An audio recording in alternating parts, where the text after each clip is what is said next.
Hi guys, welcome back to my channel.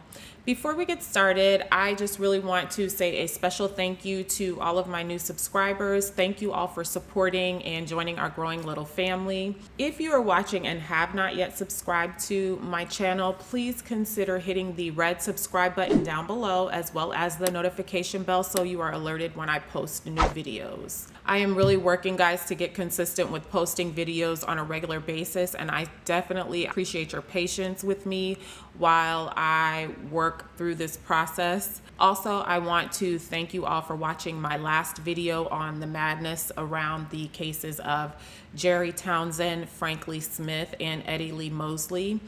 If you haven't had an opportunity to watch that video, I definitely suggest you all take a look at it after you watch this video. It is a long video, just warning you now, but I do think it's some really interesting content, and hopefully you all think it's some interesting content. So just be sure to check it out after you watch this video and let me know what you think. Okay, so we are going to discuss the disappearance of Naja Farrell from Indianapolis, Indiana. You guys, Naja's story really gets to me because she could be me.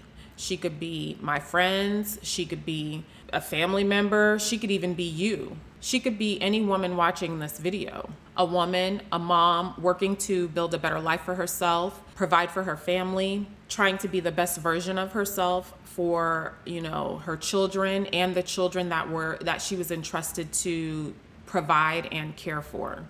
Naja Farrell, a 30-year-old mother of 2 boys and 3 foster children, woke up sometime around 3 a.m. on Friday, March 15, 2019, to prepare for an early shift at her new job. March 15th was supposed to be Naja's 3rd day of work at Panera Bread, located in Indianapolis. This was supposed to be her 3rd day of orientation, and she was scheduled to start work at 5 a.m. in the morning. So sometime after 3 a.m. and before probably like 4:30 a.m., Naja prepared herself for the day, got dressed, got ready, and then she made sure to let her fiance know that he needed to take the children to school that morning because she was headed out for work. After getting herself ready and checking in with her fiance, Naja got into her 2018 black Nissan Altima and left her apartments at the Preserve at Avon, located near Dan Jones Road, and headed for work, which was in, like I said, Indianapolis. The Panera is about 15 miles away from her home. Now, guys, this is when things take a turn. By all reports, Naja never made it to the Panera Bread on West 86th Street near Interstate I-465 and Zionsville Road in Indianapolis. According to Fox 59 News, Naja's mom, Paula Golson, said she knew something was not right when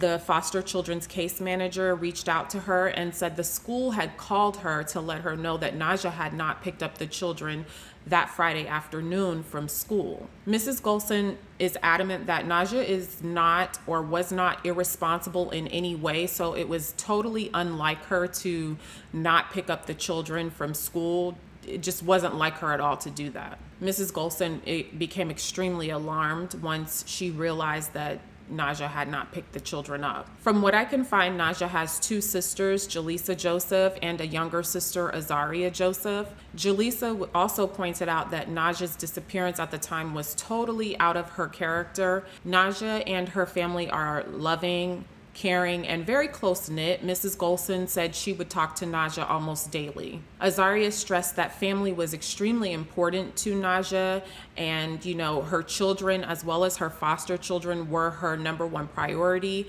and she would not just leave them without letting anybody know what was going on. So the entire family knew that something was not right, but they leaned on their faith and tried to remain hopeful that Naja would return. Immediately after realizing Naja had not picked up the children, Naja's mom reached out to Avon police because at this point, like I said, she was extremely concerned, and knowing Naja's character, that made her a little bit even more alarmed. Because Naja lived in Avon and worked in Indianapolis, both Avon Police Department and Indianapolis Police Department began their investigation looking for Naja. On Tuesday, March 26, 2019, around 1:30 a.m. and just 11 days after Naja's disappearance, Indianapolis police found Naja's 2018 black Nissan Altima at the southeast corner of Michigan Road and West 86th Street. This was just 2.5 miles east of the Panera Bread where Naja worked. Naja's black Nissan was found in the College Park Shopping Plaza parking lot. This shopping plaza had several businesses, including Walmart, Dollar Tree, Studio Movie Grill, and fast food restaurants, all in the area. Now, I will say from the very beginning of their investigation, police have been very cautious about the details that they choose to release. I believe to make sure that they protect the integrity of the investigation. According to news outlets, Naja's vehicle was located in a large parking lot, like an overflow lot, just to the rear of the McDonald's. I'm inserting a clip of the parking lot, and I believe the car, like I said, was parked in a parking space to the rear of the McDonald's in the large empty lot. I'm pretty sure that it was parked there so that to not draw attention to it, obviously. I also want to note that someone could quickly and easily access this area of the parking lot from Michigan Road and West 86th Street. And again, I'm pretty sure that that they chose to place the vehicle there to not draw attention to it. I also think it's important to note that within minutes, whoever dropped that car off at that location could easily get right back onto the highway on Interstate 465 or Interstate 65 very quickly. Shortly after Naja's disappearance, some of her items or her belongings were found in the area of Interstate 465 and Lafayette Road, like along the brush area, the shrubbery area. Police have not disclosed what those items were, but I do think that, again, that's being done to preserve the, integrity of their investigation. So on Monday, April 8th, 2019, a couple of fishermen in Crown Point, Indiana, found a human foot located near the embankment at a pond where they had been fishing. The pond is located in Crown Point, just off of Interstate 65 and 109th Avenue. I'm going to insert a clip of the location of the pond. The partial remains were initially believed to be Naja's because there was a tattoo on the severed foot with the name Naja on it. But of course, police needed to verify this officially before they confirmed that the remains actually belonged to Naja. Now, unfortunately, police did later confirm through DNA evidence that the severed foot belonged to Naja Farrell. I do want to go back and insert another clip of the pond.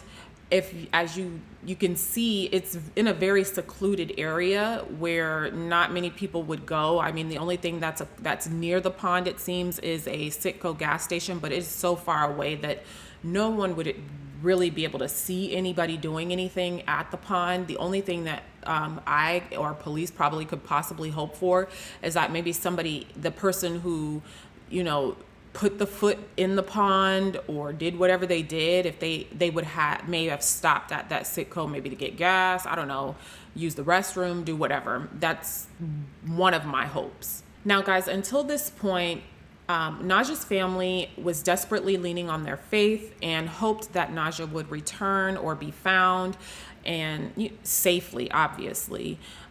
Finding out the news about the partial remains was obviously an absolutely devastating experience for Naja's family. I do have to point out that the pond in Crown Point is actually 130 miles north of Indianapolis and a little bit further north, maybe like probably 140 to 150 miles north of Avon, which is where Naja lived. Crown Point is also just 20 miles south of Gary, Indiana. I mention this because one article indicates that Naja once lived in Lake County, Indiana, which is where Crown Point is, and which is also where Gary, Indiana is, if I'm not mistaken. This may all just be an unfortunate coincidence, but I do feel like it's worth mentioning. Since the severed foot has been found, Avon police have been very hesitant to classify Naja's case as a homicide investigation because the cause and manner of death are still not known. But they do suspect foul play, and they do unfortunately believe that Naja is no longer with us. Avon Police and Indiana State Police are still thoroughly investigating the presumed death of Naja and are looking for any and every clue that they could possibly find. More than 40 witnesses have been interviewed.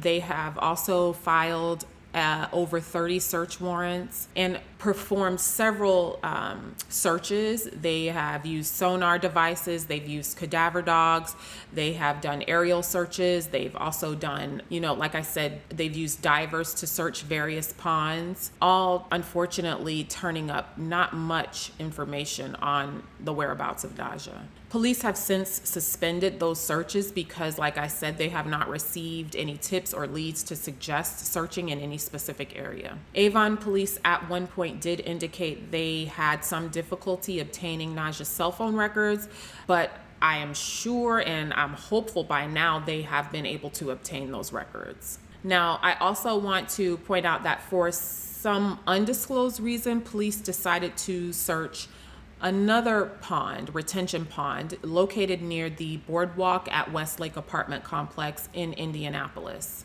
This lake and the apartment complex are located just off Interstate 465 between 10th Street and Rockville Road exits. Now, if police suspected that Naja was somewhere in that area, she could have taken a couple of routes to get to this apartment complex from her house, but it looks like the quickest and most straightforward way to get there would be to head down Rockville Road if she in fact went to these particular apartments. The boardwalk at Westlake Apartments are located about 8 miles from Naja's home and about 12 miles from the Panera Bread location that Naja worked at in Indianapolis. Police searched this retention pond area on two separate days. The first day they went out there, they did an exhaustive search, and at the time that they were searching with cadaver dogs, police indicated that they thought the cadaver dog had picked up something possibly related to or pertaining to Naja. So they decided to go back out for a second day to do additional searching. And on the second day, the dog did not pick up on anything. So they discontinued their searches at this particular pond and apartment complex. I also want to note that as I was researching this case, I found a podcast who was also talking about Naja's case and actually came up with a rather interesting theory that I want to share with you all. So the podcast suggested that Naja perhaps may have been working for a car service, like a rideshare car service like Uber or Lyft, or perhaps some service where she could schedule to pick up someone en route to her destination or her current location where she was headed. And the podcaster said perhaps she stopped at these apartments to pick up someone who needed a ride, maybe going somewhere en route to somewhere on the same route where Naja was taking to get to Panera Bread. What do you all think about that? Let me know down in the comments below. I thought it was a pretty interesting theory and anything's possible at this point. I do also want to point out something else. I noticed that Naja worked at the Panera Bread located closest to Interstate 465 and near Zionsville Road, but her car was found, like I said, 2.5 miles east of that particular Panera Bread, which means she had to drive past her job. I don't understand why she would choose to drive past her job, but maybe she stopped at the McDonald's to pick up some coffee or some breakfast before heading into work. I just think that seems a little odd considering Panera does serve breakfast. I'm pretty sure they would have had coffee as well. They even serve bagels and pastry items and things like that. I also want to point out that I noticed that there is actually another Panera Bread just maybe a couple of blocks further east of the McDonald's that Naja's car was found at. I don't know, I have not been able to find any significance of that. I'm not really sure unless maybe she was supposed to be heading to that particular Panera Bread for some sort of training or whatever, but none of that has been stated by law enforcement, and I do think that that would have been relevant information to share. So we could probably rule that out as a possibility. I just think it's odd that she went to this McDonald's that was literally right in the middle of, or closer to, the Panera that she didn't work at. She literally passed her job and went to this McDonald's. Although the rideshare idea is just a theory, it does make sense to me that she would have worked some sort of side job as a shared car driver. I mean, Naja had just started working at Panera Bread. This was literally her third day of orientation, and perhaps she was doing the rideshare service to make some additional money until she found another job and decided, hey, I might as well pick this person up since it's on the way to my job. I also wonder if the car was abandoned or left at the McDonald's, how did the person or people who did this end up getting Naja's foot 130 miles north of where they were nearly a month later? Let me know in the comments down below what you think about that. To me, it seems like whoever did this or whoever was involved may have had help, and it seems like they would have had to have had another car as well. I've also considered that the person or people involved in Naja's disappearance may have known her. I can't explain away the fact that her car and belongings were found scattered across town near major highways, or the fact that her severed foot was found just off Interstate 65 heading north toward Gary, Indiana, where Naja once lived. I do want to point out, although I do not believe whatsoever he had any involvement in Naja's disappearance, but I do want to point out, and I think it's just a little odd that I can't find anything on her fiance.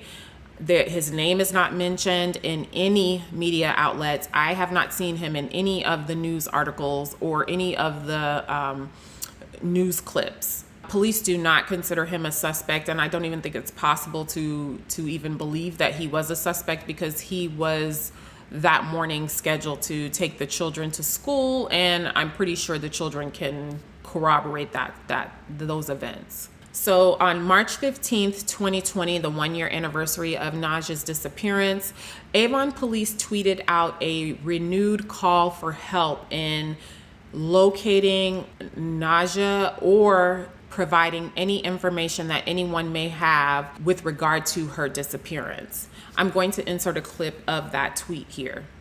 Naja is approximately 5 feet 4 inches tall. She is around 180 pounds. She has dark black hair or dark brown hair. She has brown eyes. She was last seen in her 2018 black Nissan Altima with a tag XOM936. I know this case is a little over a year old, but I don't think it's too old. Someone knows something. Someone knows what happened. They may have seen something, no matter how small it may be. They may remember what Naja looked like on the day that she disappeared. They may have seen her having a conversation with someone.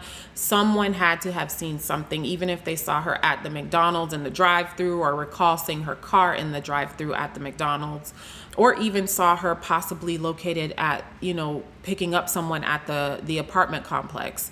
In the words of Naja's aunt, Rhonda Gowdy, we're using the phrase, it's like she vanished in thin air, but I want to say right here and now, there's no such thing. Someone knows something. If you can recall anything at all about Naja's disappearance or anything about Naja at all, please reach out to Crime Stoppers of Central Indiana at 312-262-8477. Any amount of information, regardless of how small it may seem, could help Naja's family, especially her mom and her 2 little boys. Well, guys, that's all I have for you on the details around the disappearance of 30-year-old Naja Farrell. Let me know down in the comments below what you all think about the details that I've provided so far. What do you all think about the theory that she may have been like an Uber or a Lyft driver and picked up some strange person who caused her harm? I do think it's a relevant theory. I mean, even though police went to that area, something had to draw them to the boardwalk at Westlake apartment complex. I am not sure what it is. They would not release what caused them to go there, but it's still possible that she could have been an Uber driver or a Lyft driver and just picked up some random stranger who meant no good to her. It's also very much so possible, and I'm probably leaning more to the fact that someone knew her who was involved in this. Maybe she met up with someone at that McDonald's to have some sort of conversation or something really quickly before she went to work, and it ended up badly. I just don't understand that. I can't explain away the idea or the situation of her car being left one place and then her remains or part of her remains being found nearly 100 and almost 150 miles away from where she was supposed to be. Someone had to have help doing this, in my opinion. Let me know what you all think down in the comments below. I really hope police, like I said, can help bring some sense of closure to Naja's family, her mother, her father, her children, her sisters, her aunts and uncles. Everyone deserves to know what happens to her, and she deserves to have peace. Thank you all so much for watching. Don't forget to hit the subscribe button down below if you like this type of content. Thank you guys so much for watching. Take care and be safe. Bye.